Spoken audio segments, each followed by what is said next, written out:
In the heart of the Tang dynasty's capital, Chang'an, lanterns burned bright against the night sky, their glow spilling across streets alive with music, laughter, and gossip.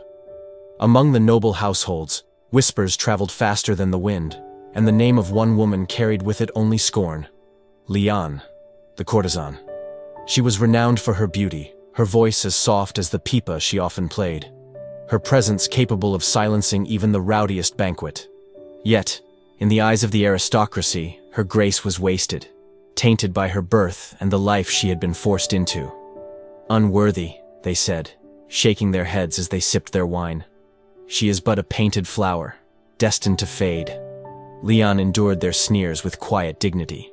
Though her silk shimmered under candlelight and her hair glittered with jade pins, she carried the weight of her station heavily. She was admired, but never respected. Her songs filled halls, but no family would claim her as one of their own.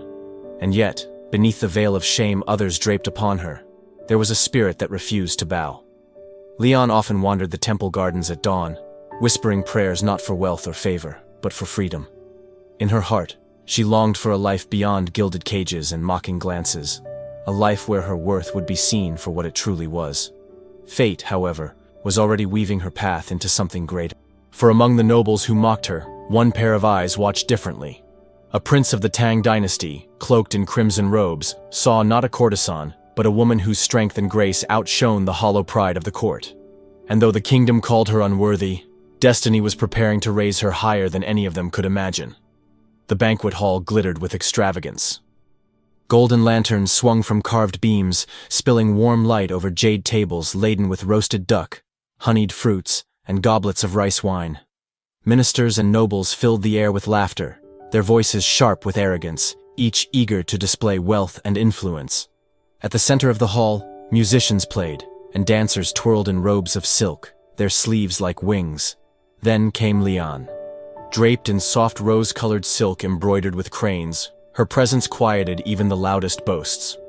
She moved with practiced grace, each step echoing centuries of tradition, each note from her pipa weaving through the air like threads of moonlight. The nobles watched with hungry eyes, their admiration sharpened by disdain. "A flower without roots," one whispered. "She entertains, nothing more." Another chuckled. "Even a jewel loses luster when set in common clay." Their words carried easily, intended to wound. But among them sat Prince Jian, the emperor's third son. Unlike his brothers, he was not intoxicated by wine or by empty praises. His gaze lingered on Lian, steady, thoughtful. He saw the sadness hidden behind her smile, the steel beneath her gentle voice. Where others saw a courtesan to be pitied, he saw a woman carrying her dignity like armor, unyielding even in silence. As her song ended, Lian lowered her gaze, bowing before the court. The hall erupted in polite applause, laced with mockery. But Jian did not join in. Instead, he rose to his feet, his voice cutting through the noise. "Your song is not unworthy," he declared, his tone commanding attention. "It carries more truth than all the flattery spoken in this hall tonight." Gasps rippled through the court. Eyes turned from the courtesan to the prince, stunned by his audacity. In that moment, the destiny of both began to shift. The hall fell into stunned silence at the prince's words. No one had expected such open defiance from Jian, the emperor's third son, known more for his quiet temperament than for bold declarations. For a moment, even the music faltered, the strings of the pipa hanging in the air like a question unanswered. Then the whispers began. "Did he just defend her?" hissed one minister, his fans snapping open with nervous energy. "A prince speaking for a courtesan?" muttered another, shaking his head. Faces twisted in shock, some in anger, others in disbelief. To the court, Jean's words were more than unusual. They were dangerous. Lian, still bowed low, felt her heart pound against her chest. She had grown accustomed to disdain, her worth measured only in fleeting glances and empty compliments. Never had anyone, least of all a prince, spoken for her. Slowly, she lifted her gaze, daring to look at Jian. His eyes, unwavering and calm, met hers across the hall. In them, she saw neither pity nor desire, only recognition. The chief concubine laughed lightly, attempting to diffuse the tension. "Your Highness must be captivated by novelty," Flowers from the wild may look striking at first glance, but they wither quickly. Her words drew murmurs of agreement, smug smiles reappearing among the noble. But Jian did not flinch. He stepped forward, his crimson robes sweeping the polished floor. "A flower with roots in hardship blooms stronger than those grown in sheltered gardens," he said evenly. "And strength is what this empire needs." The room stiffened. His words were not only a defense of Lian, but a challenge to the shallow pride of the entire court. Lian's hands trembled against the pipa, yet for the first time, she felt something unfamiliar stir within her. Hope. From that night onward, the air around Lian grew heavier. What once had been sneers hidden behind silk fans became open hostility. As she walked through the palace corridors, attendants bowed stiffly, their eyes averted not out of respect, but contempt. Concubines whispered as she passed, their voices laced with poison.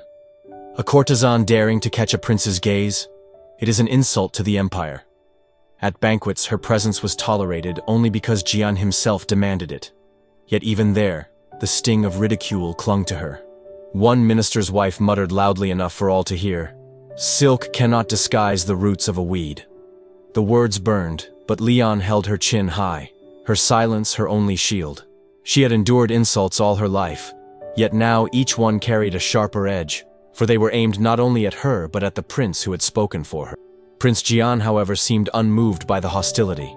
He continued to acknowledge her in subtle ways, meeting her eyes during council feasts, offering her a cup of tea when others ignored her, pausing to listen when she played her pipa in the gardens. To him, these were gestures of sincerity. To the court, they were sparks threatening to ignite scandal. Rumors spread quickly. "The prince has lost reason," some declared. "He seeks to shame his lineage."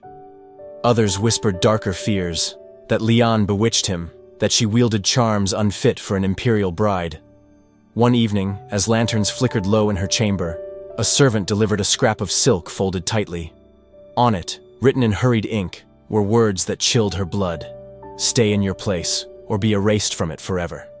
Lian pressed the silk against her chest, her heart racing. She had long lived with mockery. But now, for the first time, she felt the claws of real danger closing around her. The threat against Lian did not remain hidden for long.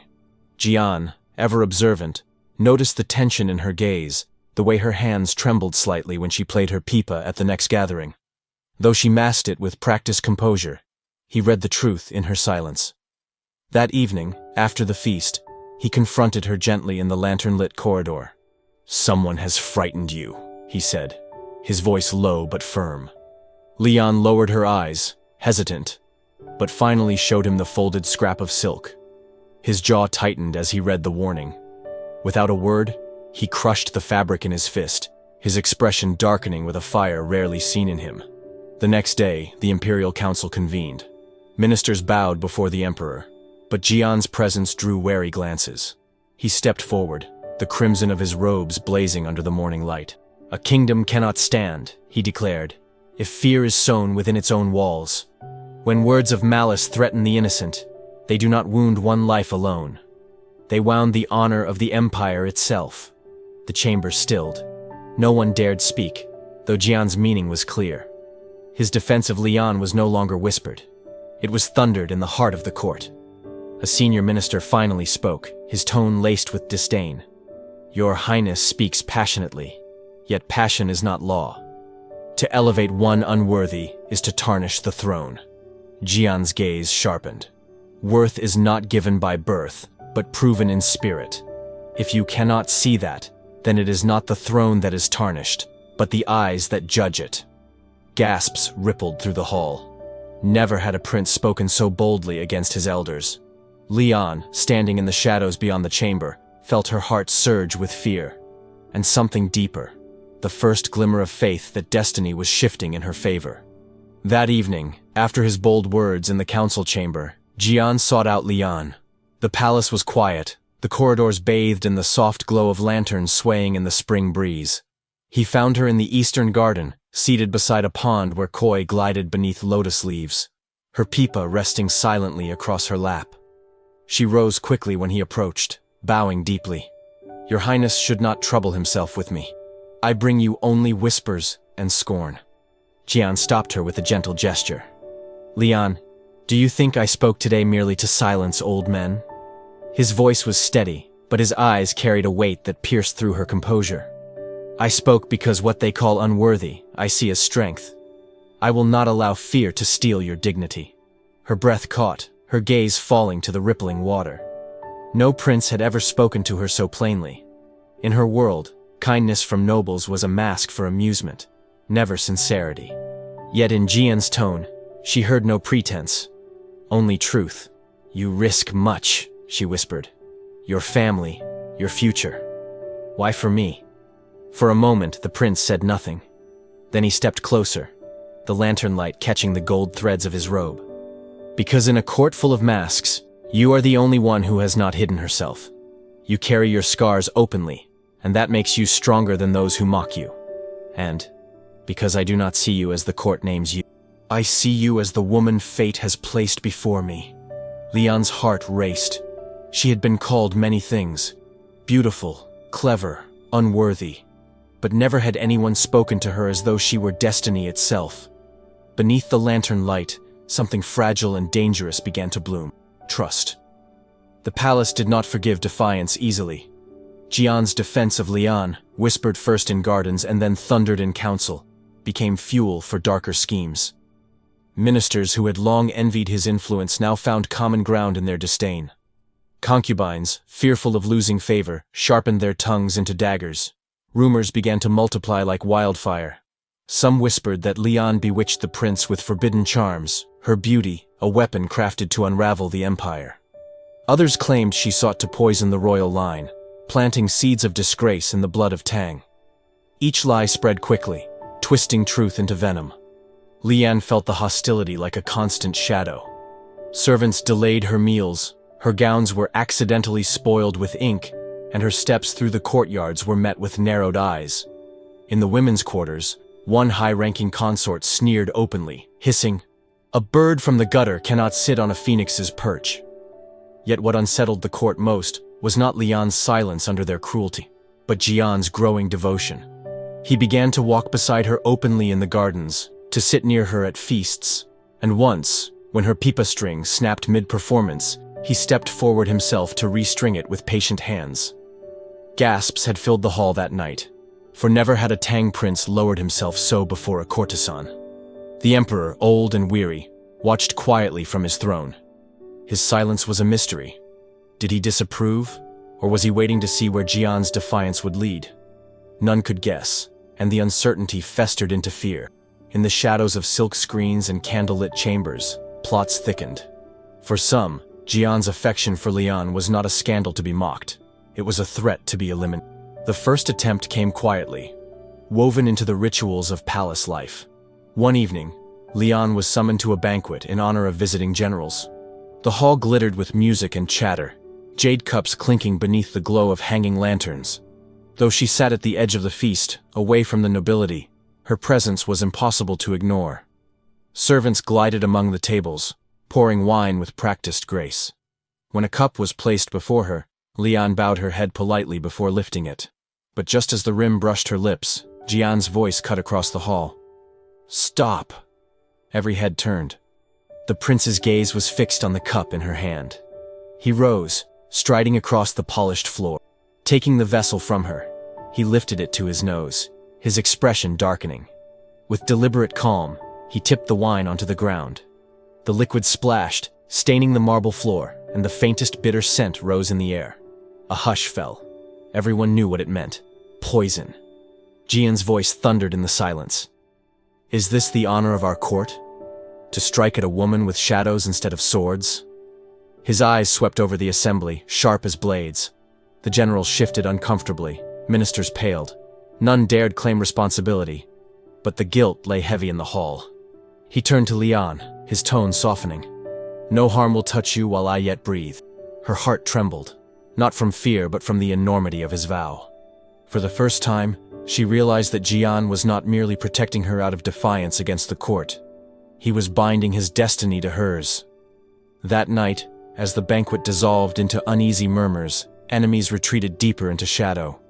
But Lian knew they would not stop, and neither, it seemed, would Jian. After the poisoned cup, the palace could not remain the same. Whispers of treachery traveled faster than the wind, echoing through courtyards and painted corridors. No one dared speak the truth aloud, but all knew that someone of high rank had ordered the attempt. The target was not merely Lian, it was Jian's defiance, his refusal to bow to tradition. Yet in the midst of rising danger, Jian and Lian's bond only deepened. He began visiting her quarters openly, walking through gardens at her side with no attempt to conceal his loyalty. When she played her pipa, he listened as though each note were a command stronger than any decree. One evening, when her hands shook remembering the poisoned wine, Jian reached across the lacquered table and covered her trembling fingers with his own. "You are not alone," he said softly. "I will stand with you, even if the whole empire stands against us." Her heart swelled, torn between gratitude and fear. She had always believed love was something forbidden to her station, a luxury reserved for noble brides and empresses. Now it blossomed where it was least expected, fragile yet fierce. And though it terrified her, she could not deny that Jian's presence gave her strength she had never known. But the court was relentless. Every act of kindness Jian showed her only fueled their resentment. Ministers whispered of removing him from succession. Consorts warned that Lian's presence would bring ruin to the dynasty, and guards loyal to other princes began to watch her with eyes sharp as blades. Lian often lay awake at night, staring at the carved beams above her bed, wondering if the next day would bring another attempt. Yet even as fear coiled around her, one truth anchored her heart. The prince who called her worthy would not let her fall alone. The storm finally broke within the grand throne room itself. Summoned before the emperor, Jian entered dressed in crimson robes, his expression carved in iron. Lian was ordered to remain outside, but she could hear the murmurs from behind the gilded doors, the very air charged with hostility. The council had gathered in full force. One minister bowed low, his voice sharp with venom. "Your Majesty, the prince dishonors the Tang line. To elevate a courtesan, one of low birth, would shame the empire before heaven and earth." Another stepped forward. "Already she has invited poison into our halls. If your highness continues, it will not be just whispers, it will be rebellion." Jian's voice rose above the clamor, steady and unyielding. "Do not speak of shame when it is your fear that clouds your judgment. You call her unworthy because you measure worth in lineage and gold. I measure it in strength, in resilience, in the purity of a heart uncorrupted by this court." Gasps rippled through the chamber. Never had a prince spoken so boldly before the emperor himself. The old sovereign leaned forward, his eyes narrowing. "And what do you propose, my son? That you would crown her, despite the blood of nobles boiling against it?" The silence that followed was heavy, suffocating. But Jian did not flinch. He bowed low, his voice firm. "Yes, if heaven grants me the throne, she will be my empress." The chamber erupted, some in outrage, others in disbelief. Ministers shouted over one another, the echo of their protests shaking the lacquered pillars. But Jian's declaration hung above them all, undeniable, unshaken. Outside, Lian pressed her hands to her chest. Though fear surged within her, tears blurred her vision. For the first time she understood. He was not simply defending her. He was willing to risk the empire itself for her. The throne room dissolved into chaos after Jian's words. Ministers shouted, their sleeves flaring as they pleaded with the emperor to intervene. Some threatened resignation, others demanded exile for Lian. The old emperor raised his hand for silence, but the anger of the court rolled like thunder, unwilling to be. Jian stood unmoved in the storm. His figure, tall and unyielding beneath the carved dragons of the throne room, radiated defiance. He had cast his die, and now all of Chang'an seemed to tremble at the consequences. Lian, waiting beyond the gilded doors, could hear the uproar. Every cry of unworthy pierced her. Yet beneath the pain, something new began to stir. Acceptance. She understood that her life could never return to what it once was. Jian's vow had bound them together, not only in affection, but in destiny. Whatever storms came, she would face them at his side. That night, when the emperor dismissed the court in fury, Jian came to her chambers. His face was shadowed with weariness, but his eyes burned with the same fire she had seen in the council. They will come for us with every weapon they have. Words, poison, even swords, he told her. But I will not bend. Lian bowed her head, her voice steady despite the tremor in her hand. Then neither will I. If fate has chosen me to walk this path, I will walk it without. In the quiet that followed, Jian reached for her hand. For the first time, Lian did not feel like a courtesan surviving the whims of the powerful. She felt like an empress in spirit, her worth no longer defined by titles, but by the man who stood ready to risk an empire. The emperor did not summon the court for several days after Jian's defiance. The palace seemed suspended in silence, its golden corridors echoing with tension.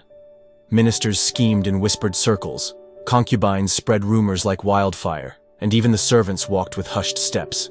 Everyone waited for the storm to fall. At last, the imperial summons came. Jian entered the throne room with measured steps, Lian waiting just beyond the carved red doors. The hall was filled with ministers once again, their faces taut with expectation. The emperor, seated upon the dragon throne, studied his son for a long time before speaking. "You have risked the stability of the dynasty," he said, his voice carrying the weight of years. "Yet you stand unshaken. Tell me why." Jian bowed low. "Because power without justice is hollow.